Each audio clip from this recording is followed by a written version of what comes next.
কক্সবাজার টেকনাফ সড়কের মরিচা চেকপোস্ট তল্লাশির সময় লবণবাহী ট্রাকতুন 18 KG crystal মেদ বা আইস উদ্ধার করছে 30 বিজিবির সদস্য হলে।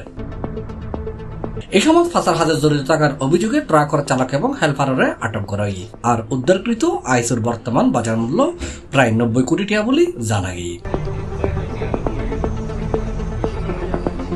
ডিসেম্বরের 15 তারিখ শুক্রবার বিকালে 30 বিজিবির ব্যাটালিয়ন সদর দপ্তরত আয়োজিত প্রেস ব্রিফিং এসব তথ্য জানাই অধিনায়ক লেফটেন্যান্ট কর্নেল সৈয়দ ওয়াহিদুজ্জামান তানজিদ। আটককৃত লইলি ট্রাকের চালক টেকনাফার নোয়াখালী ফারার মৃত আজিজুর রহমানের ফোয়া ক্যাফায়েতুল্লাহ ও তার সহকারী হেলপার মহেশ কালিয়া ফারার আবু বক্করের ফোয়া মোহাম্মদ হারুন।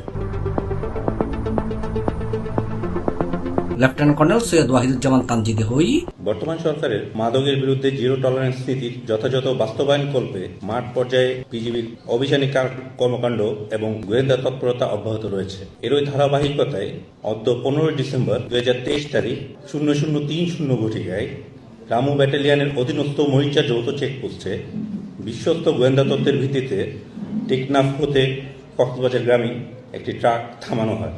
চালক মোহাম্মদ ক্যাফায়েতুল্লাহ, পিতা মৃত আজিজুর রহমান, গ্রাম নোয়াখালীপাড়া, ডাকঘর জাহাজপোড়া, থানা টেকনাফ, জেলা কক্সবাজার। দ্বিতীয় আসনদারি মোহাম্মদ হারুন, পিতা আবু বক্কর, গ্রাম মহেশখালীপাড়া, ডাকঘর টেকনাফ, থানা টেকনাফ, জেলা কক্সবাজার। পলাতক আসামি হোসাইন আহমেদ, পিতা কালামিয়া, গ্রাম তেগিলদারবীর, ডাকঘর সাবরং, থানা টেকনাফ, জেলা কক্সবাজারকে সন্দেহ করা হলে প্রাথমিক জিজ্ঞাসাবাদে তারা অস্বীকার করে। পরবর্তীতে পুঙ্খানুপুঙ্খভাবে তল্লাশি করে ট্রাকে থাকা লবণের বস্তার ভিতর সাদা কাপড়ে মোড়ানো বিশেষভাবে লুকায়িত অবস্থায় 18 কেজি ক্রিস্টাল মেথ আইস উদ্ধার করা হয়।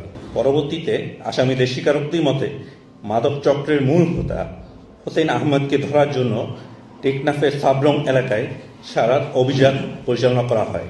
এখন পর্যন্ত সে আইন শৃঙ্খলা রক্ষাকারী বাহিনী গ্রেপ্তারে সক্ষম হয়েছে।